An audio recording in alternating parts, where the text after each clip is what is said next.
So hi everyone! Today's video is going to be my December TBR. For the first week of December I have finals, and then the rest of the month is my winter break. However, I am working. I work at a dog hotel, so I have to work holidays, so I will literally be working Christmas and all those holiday-ish days, so I don't know if I'll have a lot of time to read in between 8-hour work days, but I'm gonna be choosing about 8 books out of my TBR mug to read because, you know, I think I can do it. I really need to get through. I just added a ton more books to my book pile up on my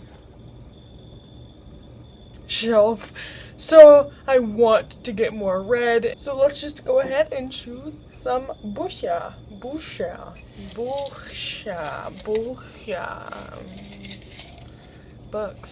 I have not added in the books that I received this month, so I guess I'm not going to be reading any of the books that I got lately. But the first book I'm going to read is And Then There Were None. We're going to have to work with a better angle because that was just not doing it. And Then There Were None by Agatha Christie. I don't know very much about this, but this is one of my mom's favorite authors and favorite books. I wanted to get rid of this a while ago, but everyone told me I should keep it. So I think I'm just going to go into this blindly. I believe it's a mystery.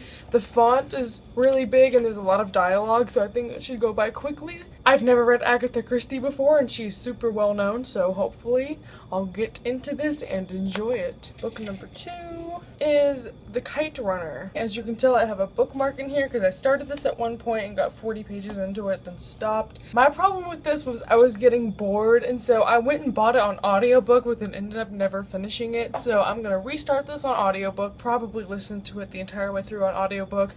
I'm sure I can get this done this month because, again, audiobooks go by so quickly, and I'm pretty sure I'm gonna love this. Book number 3 is The Strange and Beautiful Sorrows of Ava Lavender. So this book is magic realism. It's about a girl who was born with wings. I hear it's really good and the writing is beautiful. I've never heard anything bad about this book. Everyone loves it. It sounds super interesting. I'm excited to read this one. Book number 4 is The Picture of Dorian Gray. Wow, 2 classics. I cannot guarantee this one will be read because classics are not my friend, especially on breaks, but this is The Picture of Dorian Gray by Oscar Wilde. Again, no idea what this is about, except it's a classic, and Oscar Wilde is really well known, and I really hope I like it. Dorian Gray is young, rich, and beautiful. Good. I think I'll like this one then. Book number 5 is Gone Girl. I should consider reading this before I go home because I'm technically not allowed to read this, says my mother. This book is so well known. This movie has come out already. Everyone adores this book. It's a thriller. I tried my hardest not to get spoiled when the movie came out. I think I'm okay. I have no clue what this is about, so I'm going in blindly. I've never read Gillian Flynn before, but I have her other 2 books also. I'm excited to finally get to this one because that means I can just go through all her stuff, and it's a genre that I've never really been interested in before, so hopefully this will get that reading going. Book number 6. Aristotle and Dante Discover the Secrets of the Universe. This is one of the books that has sat for the longest time on my shelf, and I've been waiting for a good time to read it, and that time never really came. So we have arrived at the date that I will finally get around to this. I have already read the first couple chapters of this book and adored it, so I'm sure I'll just blaze through this one really quickly. I love the concept. I know it's about 2 boys that are friends and become more than friends, and it's set in the 80s, I think. I just hope this book is really powerful and good, and I've heard so many great things about it. I'm sure I'll like it. My watch is making lots of noise. Let's do book number 7.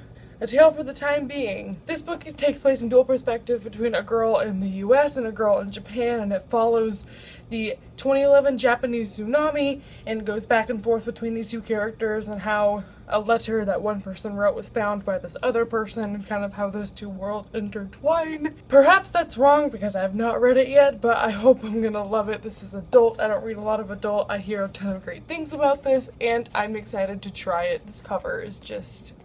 And the last book, hopefully a short one, because I also have a cramathon TBR going up. This last one is 10 Tiny Breaths. So hallelujah for that light and cheesy new adult to fall back on. Something about a car accident, she's haunted by her past, she meets a guy with blue eyes and dimples, you know, bad boy, tragic past.